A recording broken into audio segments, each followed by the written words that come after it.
Olá a todos, sejam muito bem-vindos a essa trilha de webinars aqui sobre gestão de crise e continuidade.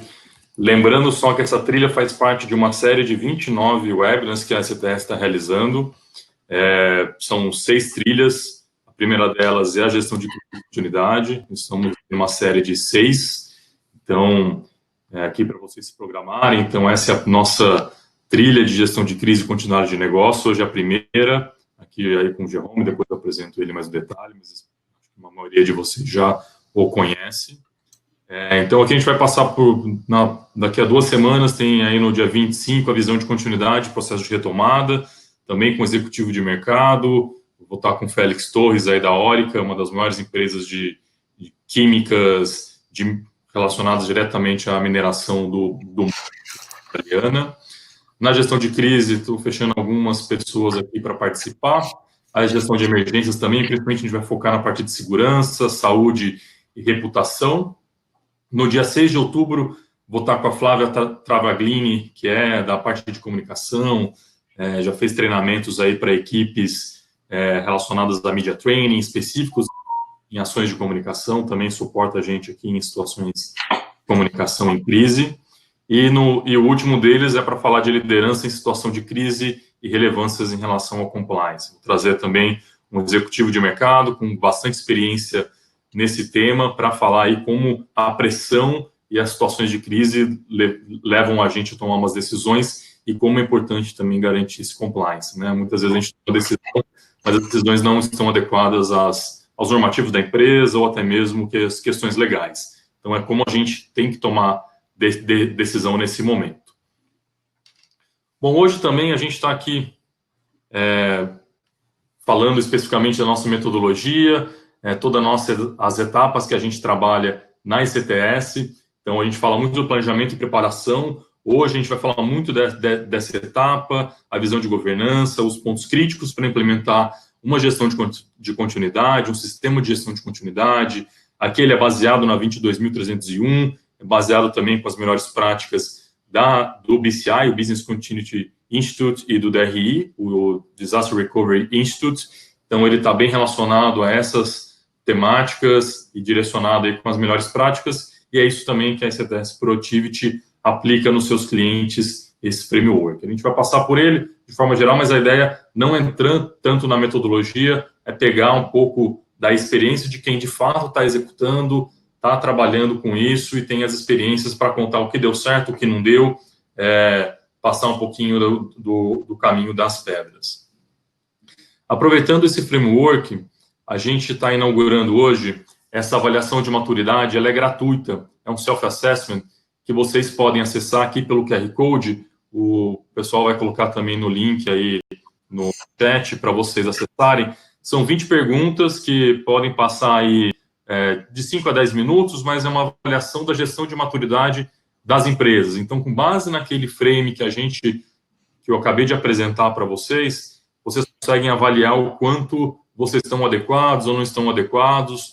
Tem uma classificação que é interessante para, pelo menos, assim, eu não tenho a mínima ideia como está a minha gestão de continuidade, com essa avaliação de maturidade gratuita, pelo menos dá algum direcionamento para vocês aí, em termos de entendimento para colocar.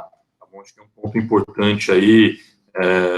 Geralmente eu recebo geralmente as pessoas que vêm falar comigo de continuidade e crise não têm a mínima ideia do que é isso ou de como está sendo avaliado.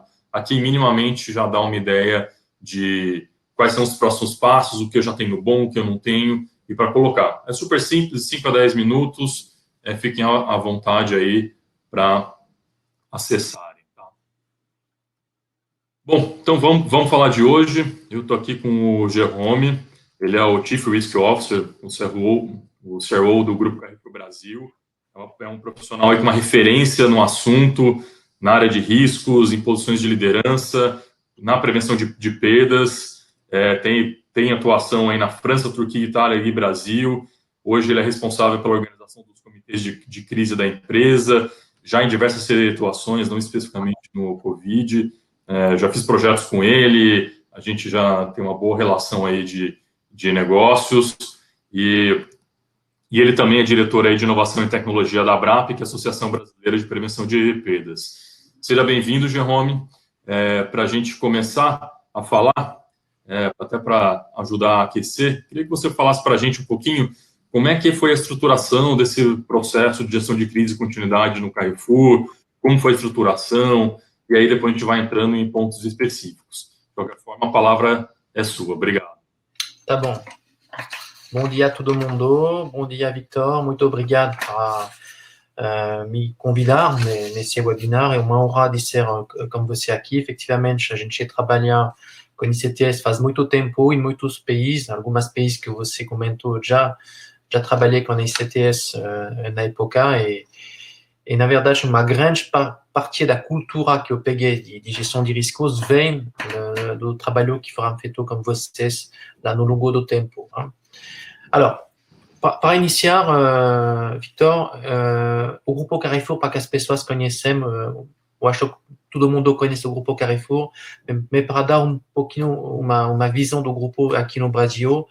Donc, aqui a gente tem 85 mil funcionários, temos 5 tipos de negócio, temos o varejo, que é mais conhecido, geralmente, que são as lojas express, lojas de conveniência, supermercados, postos, drogaria, e isso é mais ou menos mil lojas implementadas no Brasil. O segundo tipo de negócio que a gente tem, que é bem conhecido também, é o atacarejo, com a bandeira Atacadão, e a bandeira Atacadão que é presente em cada estado do Brasil. Donc, o Grupo Carrefour, através da bandeira Carrefour e Atacadão, tem uma implantação, uma presença em cada região do Brasil. Depois temos o e-business, que é uma entidade que é mais voltada no e-commerce alimentar e não alimentar.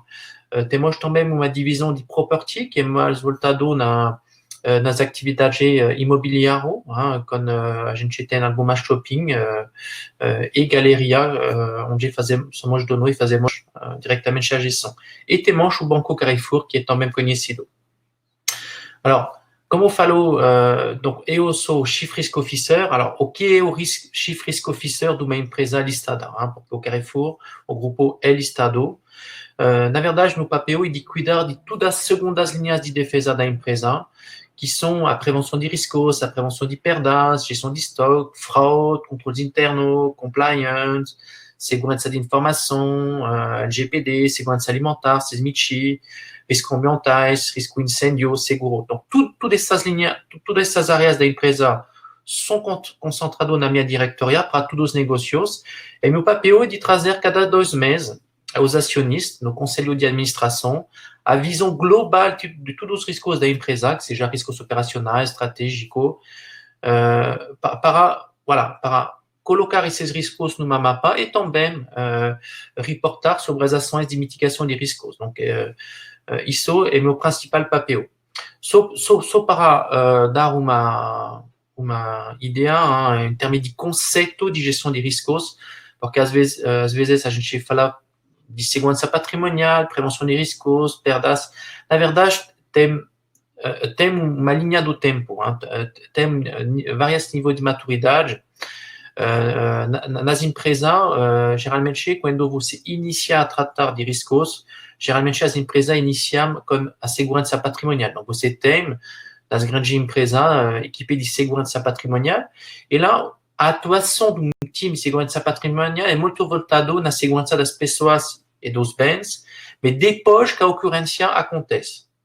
E depois, quando essas empresas têm um nível de maturidade em gestão das ocorrências um pouco maior, eles acabam a cuidar, na verdade, eles acabam a cuidar de prevenção de riscos.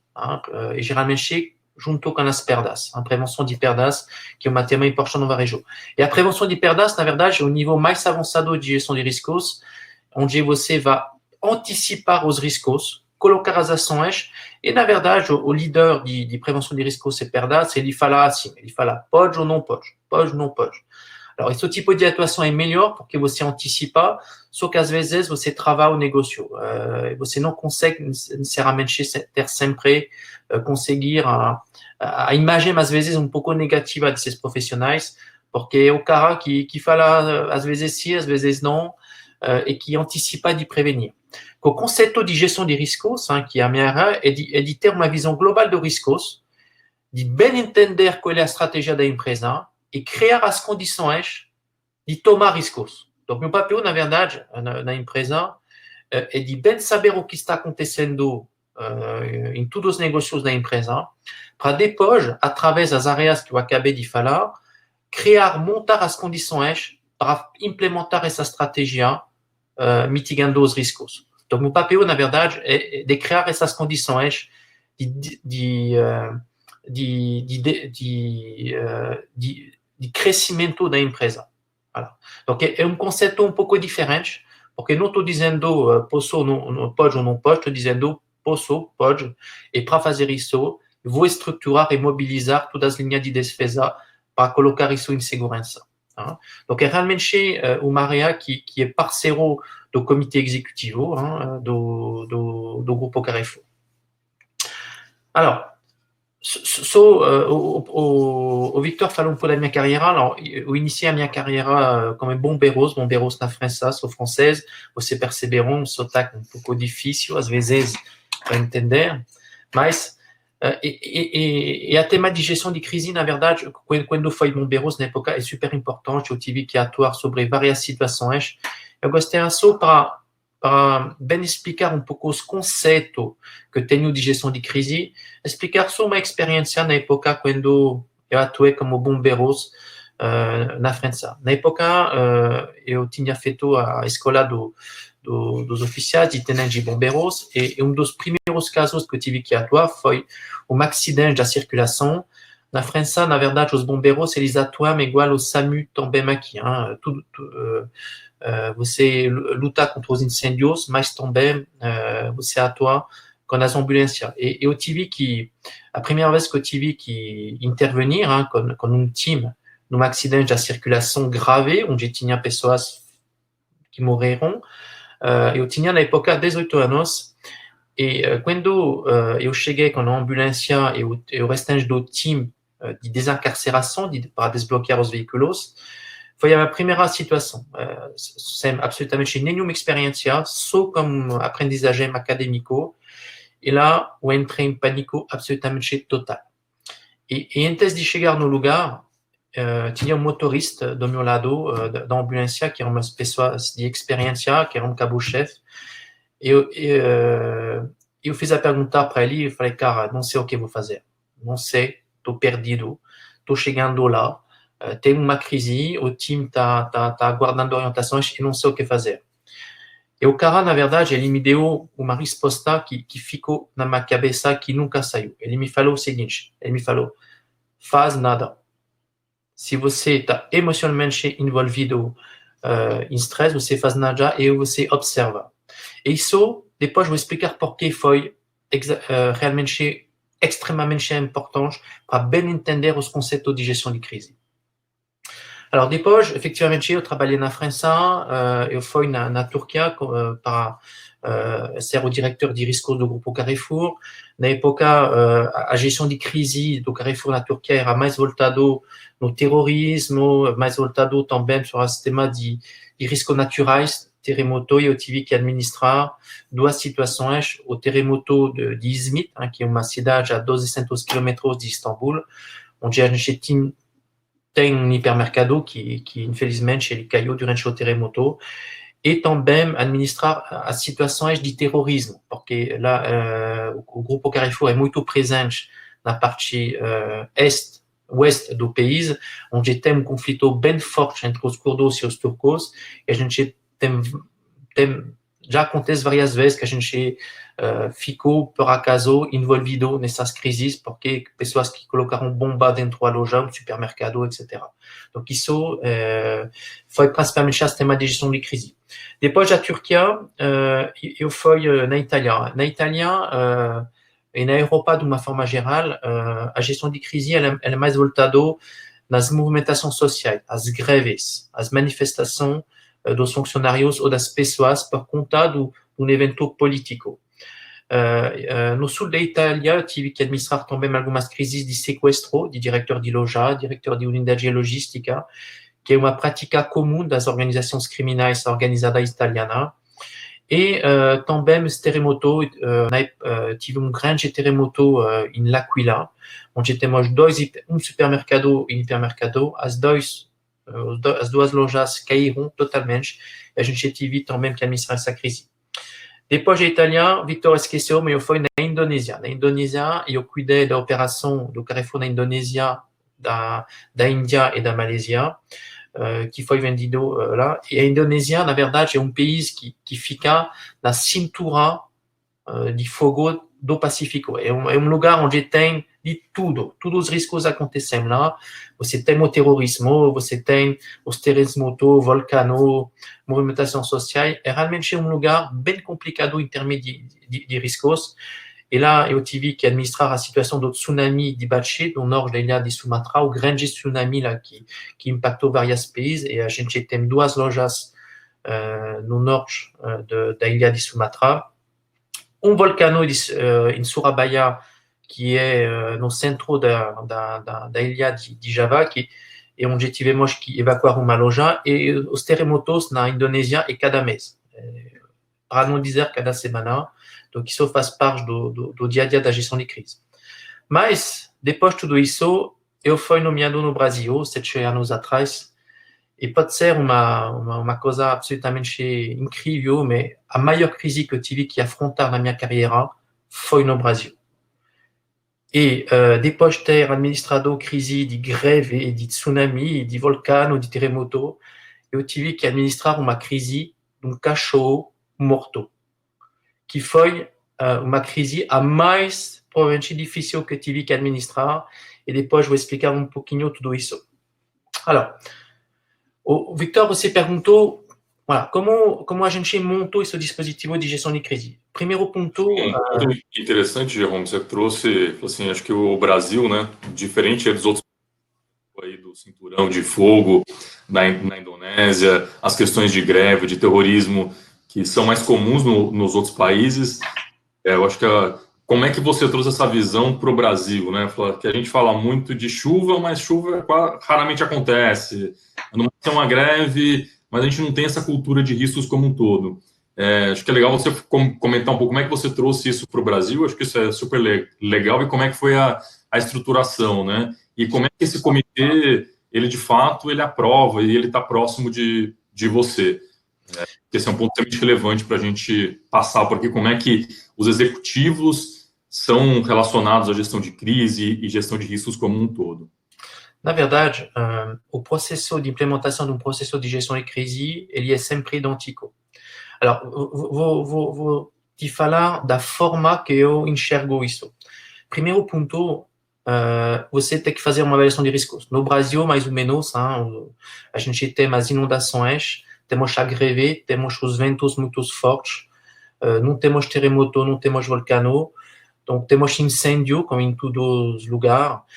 E a primeira coisa a estruturar é o BI. O BI é de saber mais ou menos quais são os riscos que podem impactar o seu negócio.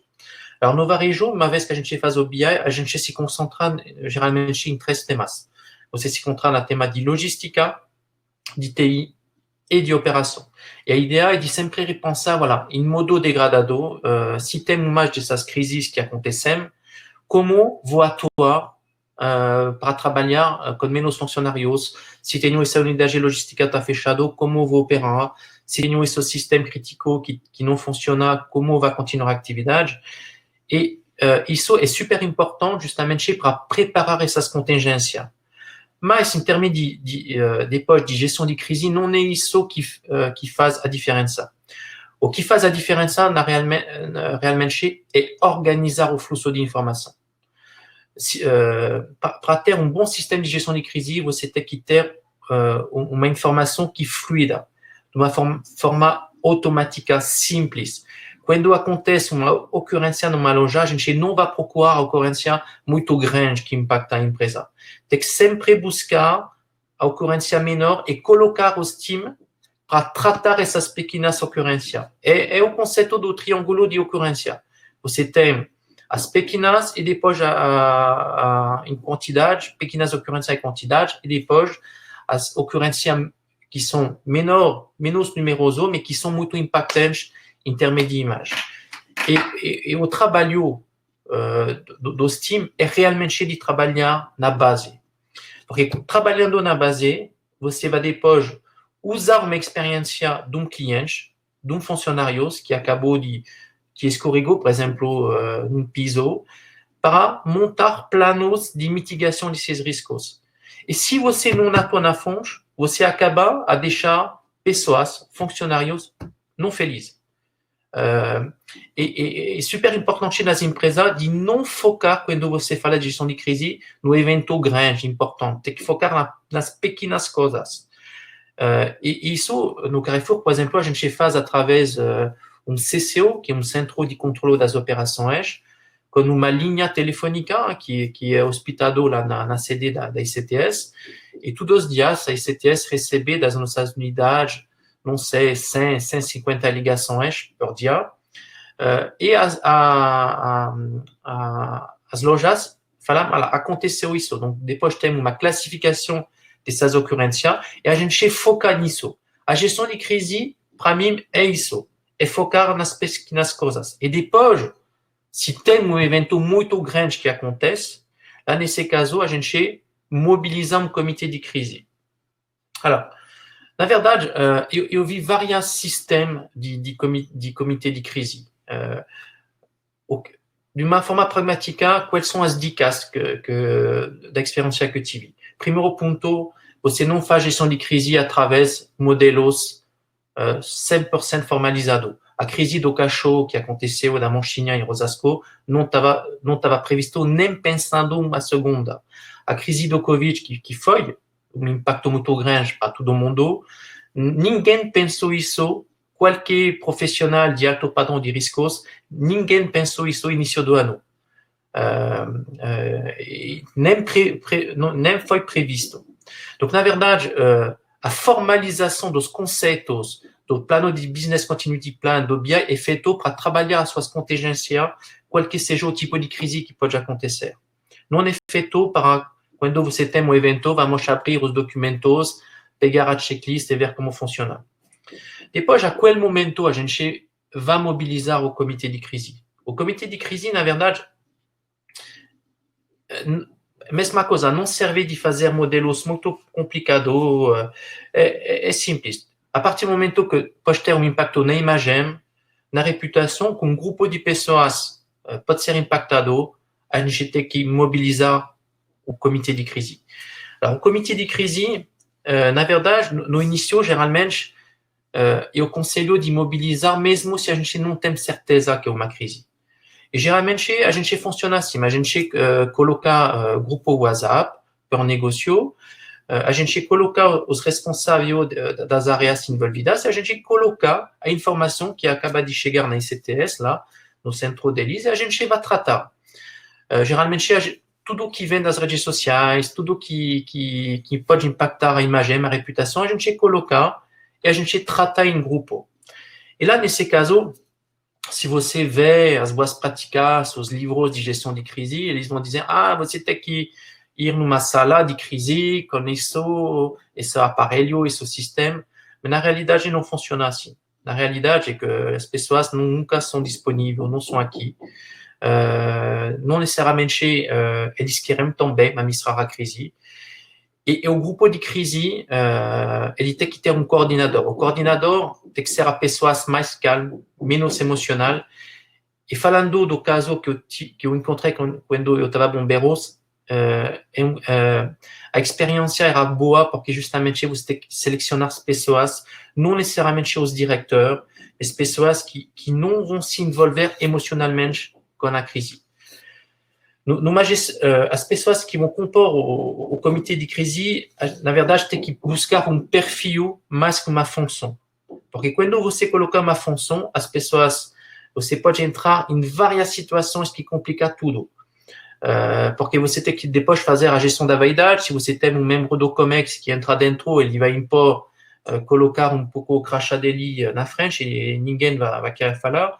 Na verdade, o comitê de crise, ele está lá para administrar e equilibrar a inteligência das pessoas. A gente, comitê de crise, a gente tem que colocar as pessoas que têm perfil aberto de trabalhar em equipe, que não são vaidosas, pessoas que vão refletir e que vão realmente colocar todos os cenários na mesa para pensar como a gente afronta a situação. No comitê de crise não tem chefe, não tem líder. No comitê de crise existe grupo de pessoas que pensam em conjunto e que vão depois opinar, dar uma opinião a comitê executivo. Eu não recomendo de ter comitê de crise membro do comitê executivo, nem mesmo o presidente das empresas. Porque vocês vão perceber nas crises, alors, as pessoas que nunca querem participar nos comitês de crise são sempre as pessoas que depois vão criticar as ações do comitê de crise. Quando você lança comitê de crise, você vai perceber também que tem muitas pessoas que vão tentar de lançar o pequeno comitê de crise. Por quê? Porque tem ainda nas organizações pessoas que acham que administrar uma crise pode te trazer oportunidades a título pessoal. Como pessoa. Donc, que eles vão usar essa situação para se promover. E isso é realmente o inimigo da gestão de crise. A gestão de crise é o contrário. É criar as condições de refletir, de pensar, de trabalhar em conjunto, colocando tudo no cenário. Olha, acho que esse ponto que você trouxe é extremamente importante, essa questão dos egos, tirar um pouco a função e sim de quem pode executar. Eu lembro de a gente estava em conjunto, que a primeira frase, quando você trouxe, foi: aqui não é lugar para a gente ser promovido, é para resolver a situação, para a gente, de fato, executar essa atividade, né? Não essa briga aqui, a quem vai ser o quê, criar subcomitês. Para resolver a crise, é importante estar todo mundo junto, com um objetivo único, né? Acho que esse foi um ponto que ensina a gente também que não é só metodologia, não é só formalização, mas como é o dia a dia de uma gestão de crise e colocar as pessoas certas nos locais corretos, né? Isso, de fato, traz um sucesso. É um outro ponto que você trouxe que eu achei bem interessante, isso corrobora com uma estatística que a gente tem, essa visão de ocorrências, né? Porque, na verdade, o importante é trabalhar na ocorrência, são as pequenas atividades que podem gerar uma crise grande. Então, quanto mais você gerencia ela ali embaixo, enquanto ela ainda é uma ocorrência, uma situação, é um incidente operacional, ela é mais fácil. Tem uma estatística do Crisis Management Institute, que ele fala que 60% das crises são as crises latentes, são as crises que começam pouco e de fato geram as crises grandes. E depois tem o restante aí, que são as crises repentinas, que são as crises aí, por exemplo, uma queda de um avião, um terremoto que você não tem como planejar, mas ele te direciona que, de fato, pelo menos 60% das ações eu já estou me programando para atender enquanto isso é lá a operação. Mas esses são os dois pontos que eu só queria ressaltar aqui, que o Giovanni tem explicado super bem aí. É isso mesmo. Alors, depois, uma vez que você montou esse comitê de crise, o comitê de crise ele tem que se posicionar. Ele tem que se posicionar e o papel do coordenador de crise. Donc, é importante, uma vez... alors, geralmente, as atividades do comitê de crise, com essas pessoas, são as seguintes.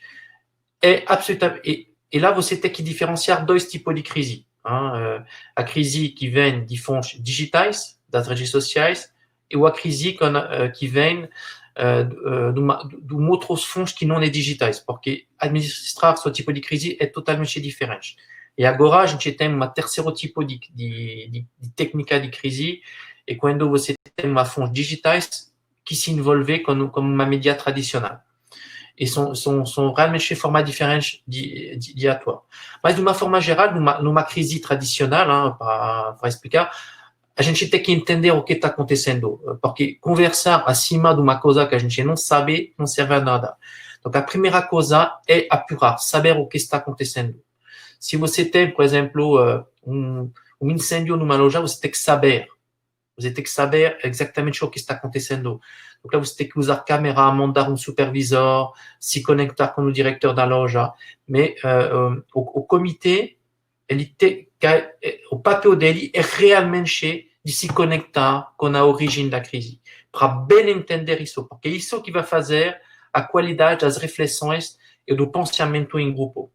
Segundo ponto, que é absolutamente fundamental, apesar de todas as pressões que podemos chegar nesse comitê, você tem que cuidar das pessoas. A preocupação é sempre que seja clientes, funcionários. A gente não pensa vendas, a gente não pensa comunicação, a gente tem que focar as pessoas. O que a gente vai fazer para ter a certeza que as pessoas envolvidas nessa crise são em lugar bom. Apesar da responsabilidade, apesar das polêmicas, você tem que focar sobre isso. Não é sempre bem-vindo, mas é realmente a responsabilidade primeira das empresas. Segundo ponto, você tem que pedir ao seu comitê executivo de realmente deixar vocês livres e independentes. O comitê de crise, ele precisa absolutamente serenidade, ele precisa calma, ele não pode ser contaminado, poluído com qualquer assuntos emocionais. Ele tem que trabalhar de uma forma apesada, calma, tranquila. O COMEX, na verdade, o comitê vai ter que trazer pelos comitês executivos uma posição. Está acontecendo isso, para proteger as pessoas, a gente orientou a fazer isso. Em termos de comunicação, a gente orienta a fazer isso. O comitê de crise está lá para dar uma orientação, que vai ser acatado ou não pelo comitê executivo. Ele tem também outro papel, que realmente de agilizar as coisas.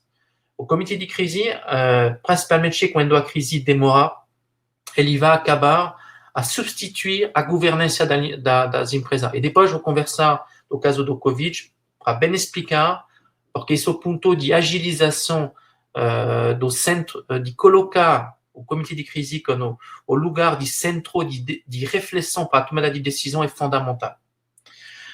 Agora, isso é para as crises tradicionais. Agora, quando você tem uma crise que vem de uma fonte digitais, por exemplo, do LinkedIn, do Twitter, do Facebook, uma polêmica, isso é totalmente diferente. Lá você tem, porque quando se trata de mídias tradicionais, o comitê de crise ele vai atuar principalmente com os políticos, com os órgãos, com as municipalidades. Ele vai trabalhar com as autoridades, as mídias tradicionais e vai ser nossos interlocutores principais, porque são eles que vão influenciar o restante das pessoas. Quando se trata de mídias digitais, é totalmente diferente. Primeiro ponto, isso vem do ensinamento da crise da Manchinha, você não tem tempo de apurar. A apuração, quando você tem uma crise digitais, ela tem que acontecer, mas ela vai acontecer depois e não pode ser usado como base de comunicação. Quando você tem uma crise digitais, primeiro ponto, você tem que detectar o mais rápido possível. E por isso que é importante de sempre ter um time que monitora as redes sociais. E quando você vê que um assunto, porque da mesma forma, a gente tem que responder a cada cliente, pessoa que coloca um assunto sobre a empresa, mas às vezes o assunto está pegando. Apesar de ter respondido de uma forma individual, está crescendo. E quando está crescendo, tem que montar rapidamente o comitê de crise. E lá não pode aguardar se um sábado ou segunda-feira, não pode aguardar nem o domingo, tem que ser montado agora, com as mesmas pessoas que uma crise tradicionais. E lá você tem que bem entender nas mensagens qual é a mensagem principal. Você tem que se conectar com esse grupo de pessoas que reclamam da empresa. Você tem que entender exatamente aonde fica a emoção, a mensagem que sai disso. E você tem que se posicionar sempre de uma forma muito mais, vamos dizer, quente, emocionais, em relação a esses grupos, se colocando empatia e também emoção na comunicação. Numa crise tradicional, você coloca sempre comunicação fria. A gente acabou de apurar, aconteceu isso, a gente colabora com as autoridades, a gente lamenta por isso e nossos princípios são isso. Que a crise digital é diferente. Você tem que, se tem, por exemplo, no caso da Manchinha, a erro que a gente fez é que a gente falou da apuração. As pessoas não querem saber da apuração, querem saber um pouco qual é a sua posição em relação ao que aconteceu com os animais. É uma coisa E se você não criar empatia, mesmo se você tem certeza que não é sua responsabilidade, que aconteceu, a partir do momento que aconteceu num lugar onde tem a sua empresa e que muitas pessoas se emocionam, você tem que entrar nesse grupo se emocionando também através da comunicação. Então, você tem que criar compaixão, compatia, porque lá, nesse caso, quem vai dar a influência para o restante das autoridades são as redes sociais. Todo mundo vai se alinhar com a tendência geral da comunicação da rede social, apesar que pode ser também um fake news, uma coisa totalmente diferente da realidade que você apurou. Eu vou dar só um exemplo. Nesse caso da Manchinha, por exemplo, eu tenho uma filha e eu mostrei para ela as imagens da situação, porque ela estava indignada também, dizendo como assim, como um vigilante pode fazer isso? Eu mostrei, eu falei, não, filha, não é tão assim. Olha bem o que aconteceu. E mesmo mostrando as gravações para ela não acreditou. E a partir desse dia, eu entendi que a estratégia que consiste numa crise digital a colocar os fatos, justificar o que aconteceu para colocar a realidade dos fatos não funciona. Na comunicação, em caso de crise digital, você tem que se emocionar na sua comunicação. E quando uma crise que tem uma fonte tradicional e digital, você tem que fazer dois tipos de mensagens de comunicação. Uma para as televisões, as rádios, e uma para as mídias sociais. E o que está importante é de responder a todo mundo. Você tem que montar um exército que vai atender cada pessoa postando uma coisa nas redes sociais. E de uma forma não automatizada, mas de uma forma individualizada. E isso, para isso, você tem que se organizar, tem que ter um saco com uma contingência que vai poder, porque você pode receber 200, 300 mensagens post por hora. Você tem que ter lá uma capacidade de responder a cada mensagem para colocar realmente essa mensagem que vai ser preparado pelo comitê de crise. Alors, um ponto também importante é que geralmente nas crises tradicionais a gente tem sempre os contatos das autoridades, do PROCON, vigilância sanitária, bombeiros. É super importante para bem afrontar as crises digitais de ter também o contato de todos os influenciadores sociais, porque vão ser as pessoas que a gente vai contactar em primeiro para contar a história, para passar a mensagem. E a importância dos influenciadores sociais, o mapeamento deles é super importante por cada tipo de crise. Voilà. Donc, em termos de gestão de crise, é mais ou menos assim que estou trabalhando.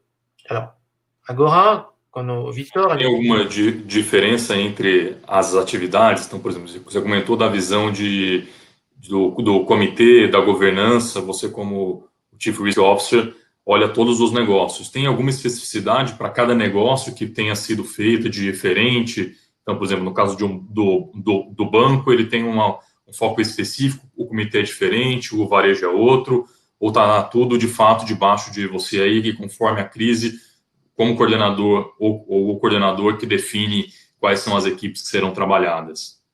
Na verdade, a especificidade dos negócios é mais voltado nas culturas deles que realmente na especificação do negócio. Porque na verdade, uma crise no banco, que seja de TI ou que seja no atacadão, é a mesma coisa. O que muda é a cultura de gestão de riscos, a nível de maturidade desses negócios. Porque tem ainda nas empresas pessoas que acham que realmente colocar uma total transparência não pode ser bom pelo negócio. Tem, às vezes, pessoas que acham que o interesse da empresa está na frente do interesse das pessoas envolvidas pela crise. Isso, por exemplo, no caso da crise do Covid, a gente aprendeu dos outros países que para realmente manter e poder continuar o negócio funcionando bem, a gente vai ter que precisar investir muito dinheiro nas medidas nas medidas de segurança para os clientes. A gente gastou 80 milhões. Pode ter algumas empresas que vão falar, não quero gastar isso, as pessoas estão vendo, mesmo se não está adequado, vou focar assim. Então, a dificuldade, na verdade, ela é mais voltada no nível de maturidade da cultura de gestão de riscos dessas empresas. A gente tem que zelar pela segurança das pessoas, pela transparência, inclusive com as partes fora da empresa. E, infelizmente, quando não tem esse nível de cultura muito avançado, você tem resistência interna. Mas a esperança que eu tenho é que você tem que lutar contra isso. É por isso que o comitê ele tem que ser independente. É melhor que ele não seja sempre atrelado para colocar essas discussões a nível dos executivos, dizendo isso é orientação. Porque quando a orientação é feita de uma forma calma, tranquilo, sem interferência, sem conflito nenhum, você acaba a ter realmente a ter uma visão que é a visão do bom senso. Por exemplo, quando na crise do Covid, a gente decidiu de medir a temperatura dos clientes na entrada das lojas. Todo mundo falou, não pode, tem LGPD, os clientes não podem, isso custa. Mas a reflexão era muito simples. A reflexão é o seguinte, você como cliente, você gostaria de ter uma pessoa que tem sintomas de Covid do seu lado e fazer as suas compras? Você como funcionário, você gostaria de ter funcionário que tem temperatura? E a resposta é não. É o bom senso, donc tem que aferir a temperatura das pessoas. Porque fazendo isso, você está trazendo conforto e você fica focado sempre na segurança das pessoas. Mas tem resistência cultural às vezes. Por exemplo, a máscaras. A máscaras, nós temos uma operação em Taiwan. Em Taiwan, tem, desde o início da crise, 7 óbitos no país. Taiwan, a gente tem 20 hipermercados e 300 lojas de conveniência. A gente não tem funcionários que pegou Covid. Por quê?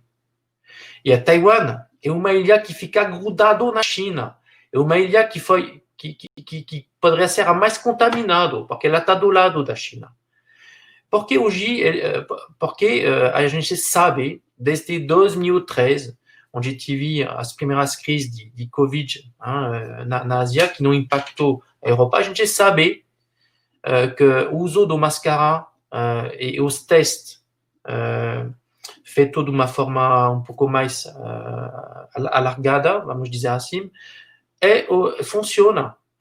Donc, e culturalmente, isso aconteceu na nossa operação na Itália, na Bélgica, na França e também aqui no Brasil. Não podemos colocar a máscara, porque a vigilância falou que é só para as pessoas que têm sintomas, mas a gente sabe, todo mundo sabe que a gente vai ter que colocar até a gente achar vacino.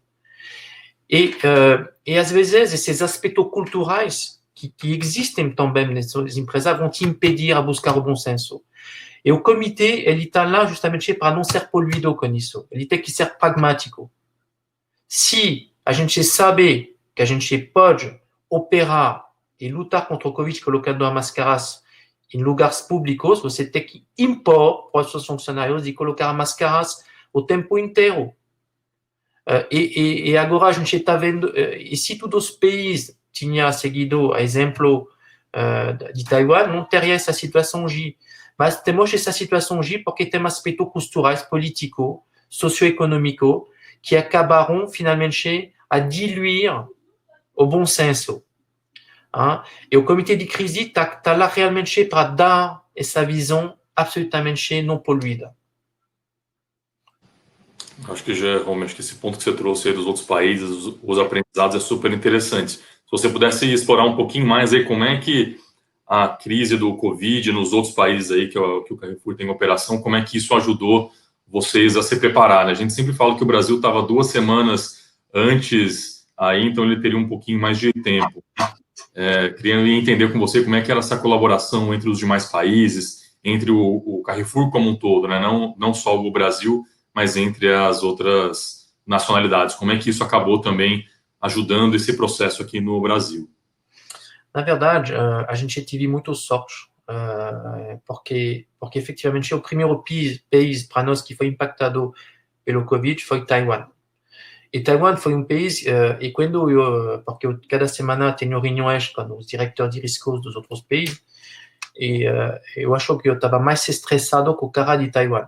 O cara, ele me falou o seguinte, ele falou, cara, se todo mundo, os clientes, funcionários, quando eles saem de casa, eles colocam uma máscara, e se tem uma política de controle de teste generalizado, e as pessoas de riscos que ficam no domicílio, não é problema.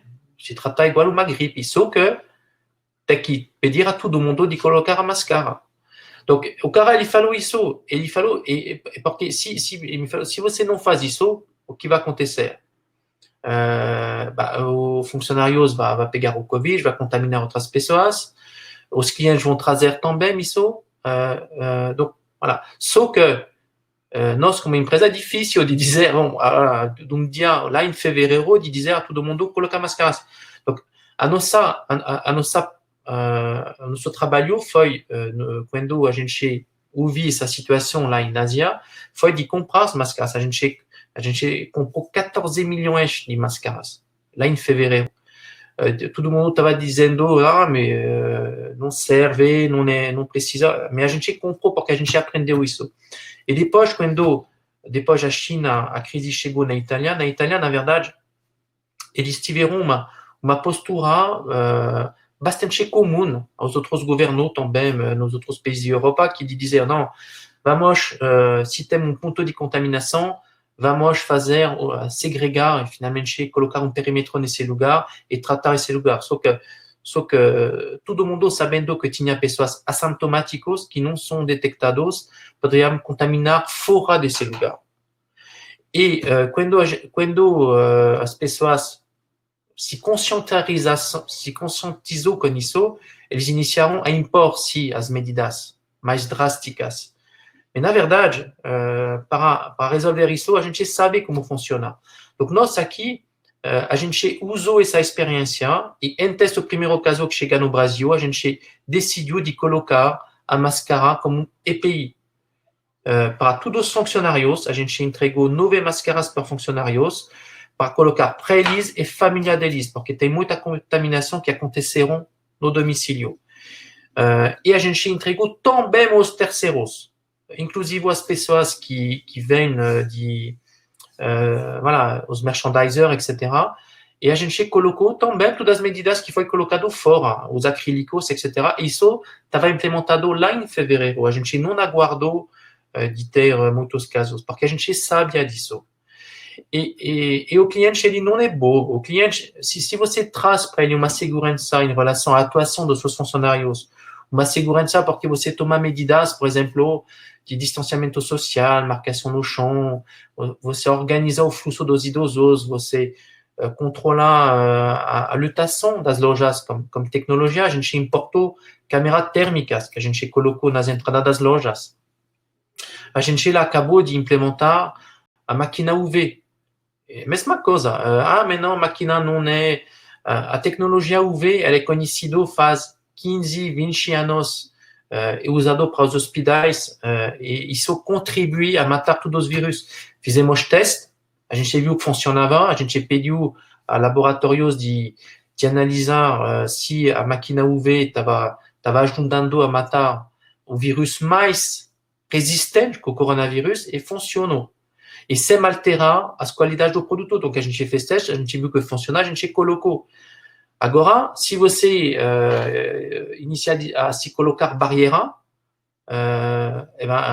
finalmente você não é eficaz. E o comitê está lá por isso. Está lá justamente para destravar as coisas, agilizar o processo de tomada de decisão e realmente buscar o bom senso, sempre pensando na segurança das pessoas. É isso que a gente aprendeu com o Covid fora. É que todos os países, o Carrefour, ele aplicou isso muito rápido e claramente cliente, ele prefere ir num lugar onde tem uma segurança total para ele, como lugar que não coloca medidas. Ainda hoje no Brasil, tem 1.000 óbitos por dia. fim de semana eu visitei algumas lojas de concorrentes, tem lojas que já abandonaram. Só que pode ser uma economia para essas lojas de não dar álcool gel ou não aferir a temperatura porque precisa de uma pessoa, mas no final, você tem cliente que não é feliz. No final, você traz desconforto na experiência de compra do cliente. E isso impacta absolutamente o resultado da sua empresa. Então, qual que seja o tipo de negócio, a partir do momento que você coloca os interesses, a segurança dessas pessoas em primeiro lugar, ele vai ficar fiel na sua bandeira. Isso é um ensinamento que a gente tem, é um valor que a gente acredita. E não só em momento de crise. Qual que seja o momento, você tem que trazer uma experiência de compra totalmente segura para os clientes. Ótimo, Jerome. Acho que as lições aí do Carrefour são sensacionais sobre as atividades, a organização, a execução de fato do plano, né? Não é só um plano para deixar só para inglês ver, né? Que a gente vê diversas empresas que tem um plano todo estruturado, bonitinho, mas na hora que tem que aplicar, acaba não de fato utilizando. Olhando aqui, a gente está quase finalizando, temos mais 10 minutos aí, eu vou abrir para a pergunta. Se você tiver algum outro ponto também para consideração, João, fica à vontade. Não, na verdade, em termos de gestão de crise, eu quero dizer, eu não tenho fórmula mágica. O que eu sei é o que a gente não pode fazer. Por exemplo, estou vendo uma pergunta, né? Tem várias, efetivamente, planos que são escritos. Quando você tem uma crise, você não tem nenhum plano na sua frente. Você tem que mobilizar as pessoas e justamente buscar esse grupo que não são necessariamente os diretores e o conselho até que não sejam os diretores, mas que sejam pessoas que têm um perfil particular de abertura, de capacidade de trabalhar em equipe e que não vão ser poluídos, que vão se conectar com a realidade e que não vão ser poluídos par qualquer outras coisas. Inclusive, quando você faz um comitê de crise só com os diretores executivos do COMEX, por exemplo, da sua empresa, é absolutamente difícil. É difícil porque falta geralmente a conexão com a realidade, porque se você não tem o cara que está ligado com você, que está no chão, que te explica o que está acontecendo, é super difícil. Tem, às vezes, situação de estratégia de aliados que acontecem no meio da reunião. Vou me aliar com ele, com o pensamento dele, porque eu acho que ele pode me ajudar amanhã. Não, gestão de crise, você tem que ser liberado de qualquer conflito de interesse. Absolutamente qualquer conflito. E depois, uma vez que você se posicionou, você pode trazer essa visão para os executivos que vão debater, porque o papel deles, o comitê de crise não está aqui para decidir, está aqui para se posicionar e poder ter esses momentos de reflexão totalmente livre. No caso do Covid, a gente montou 5 comitês de crise que tinham um intuito diferente. A gente tinha uma que pensou só financeiro, porque a gente acha desde o início que a gente precisa, no momento de crise, se preparar a empresa pelo depois. Que a gente iniciou a fazer muitas ações para se preparar, porque a gente investiu 80 milhões. Donc, a gente precisa achar esse dinheiro. A gente colocou um comitê que era só voltado no relacionamento com os fornecedores. A gente colocou um outro comitê só voltado na saúde dos clientes, das pessoas, pensando só nisso. A gente fez um comitê que pensou só nas atividades sociais. Como a gente vai assumir a nossa responsabilidade sociais? A gente fez doação de 30 milhões de reais distribuído no país inteiro. E a gente tem um comitê pensando só na comunicação e que ela seja alinhada entre todo mundo. E depois, o relatório desses comitês, os posicionamentos deles, meu papel é de trazer isso no comitê executivo. E depois tem debate. Isso é normal. Tem que debater. Mas, e no final, você vê que, como se trata de opinião muito voltada no bom senso, que os comitês executivos acatam essas decisões. E um ponto também importante que eu esqueci de falar é que tem que preparar porta-voz nas empresas. É super importante de ter pessoas preparadas, porque nas crises digitais, hoje a gente comunica eu falei para você, através de resposta instantânea ou individualizada, às vezes institucional também, através das páginas Facebook das empresas ou Instagram, mas cada vez mais para retransmitir uma empatia, uma emoção em relação a um assunto de uma crise digitais, você tem que fazer gravação, tem que falar no celular, explicar diretamente, para mostrar a sua sinceridade, a sua credibilidade. E tem que ter pessoas super preparadas, ou quando tem que falar um jornalista na televisão, e lá tem que ter pelo menos 3, 4 ou 5 pessoas, e não necessariamente o CEO da empresa. São as pessoas que sabem falar bem. Voilà.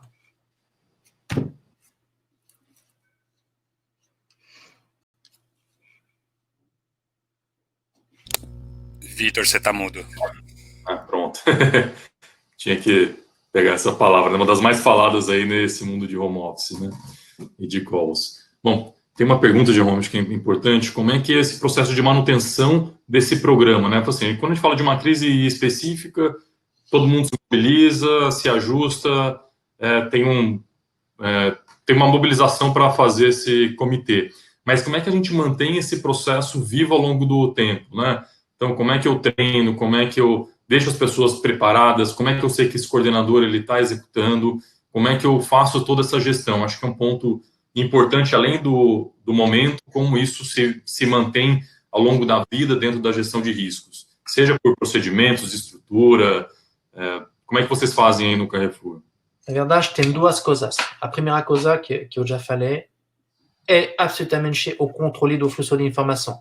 Se as pessoas não te falam o que está acontecendo, se não existe um canal, se não existe um processo onde você libera a palavra das pessoas para que eles não tenham medo de comunicar o que está acontecendo, e estou falando das pequenas coisas, pequenas ocorrências, isso você não vai conseguir manter no tempo. Então, nós no Carrefour, por exemplo, temos isso CCO, temos essa linha que é conectada com o ICTS, e a gente encoraja qualquer situação que acontece. Com um cliente, um colaborador, que pode impactar, você tem que comunicar. E depois, a gente trata em prioridade. Isso é realmente fundamental, hein? Porque senão, as pessoas vão esconder as coisas. Se cada vez que tem um incidente de uma loja, você dá uma punição para a pessoa que fez, porque você perguntar as responsabilidades em vez de entender a situação, as pessoas vão ficar caladas, não vão falar. E, inclusive, vai ter pessoas que vão ter crises importantes que acontecerão e vão tentar de apagar o fogo sozinho.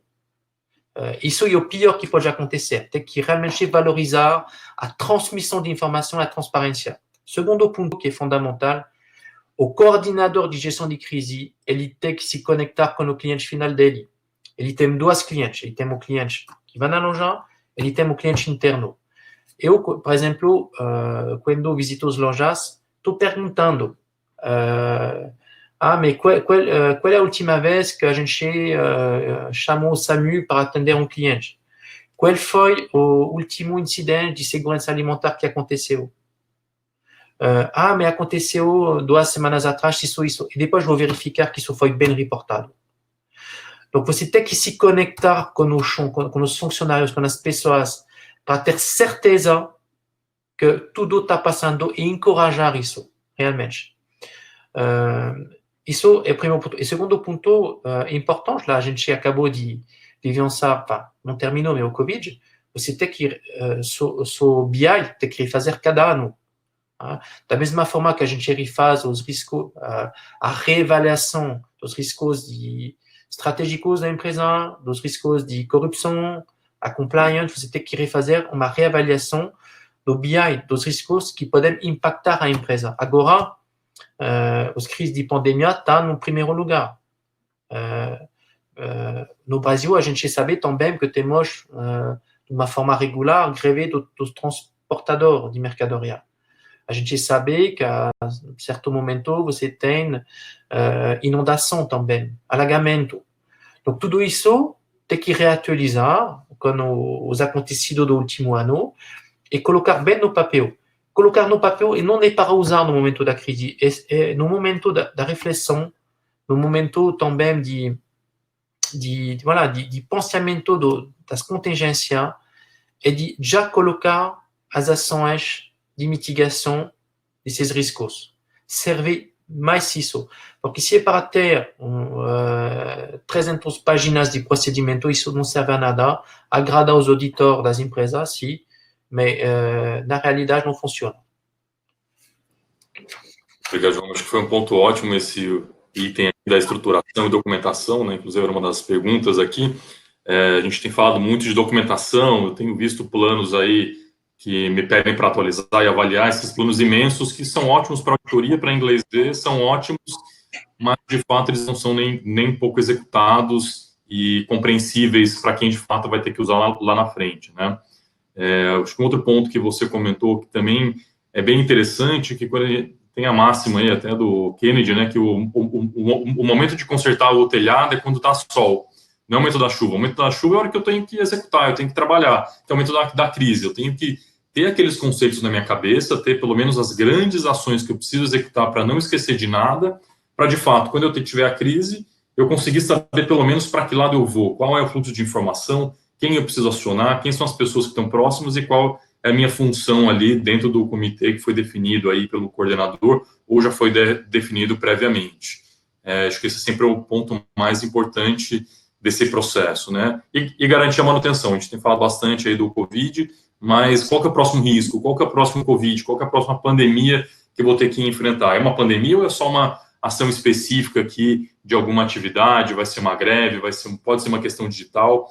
A gente tem visto outras empresas do mercado com situações de crise, no momento da pandemia, que algum funcionário falou alguma coisa errada, ou mesmo o executivo falou alguma coisa indevida, que gera uma crise dentro da crise. A situação tende a piorar. A gente já está passando aqui do nosso tempo, da nossa 1 hora combinada.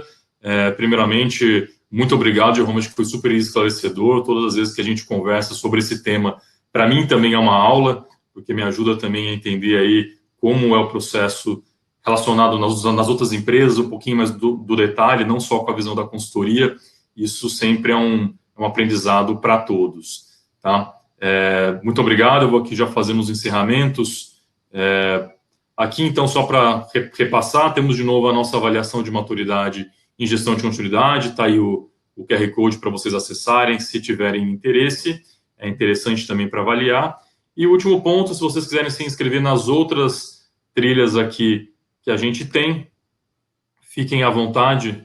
Aqui, de novo, a próxima trilha nossa hoje, finalizando aqui com o Jerome, hoje no dia 11 de agosto. A próxima, a gente vai falar especificamente de gestão de continuidade e retomada, com o Félix Torres aí da Orica. Então, se programem para participar.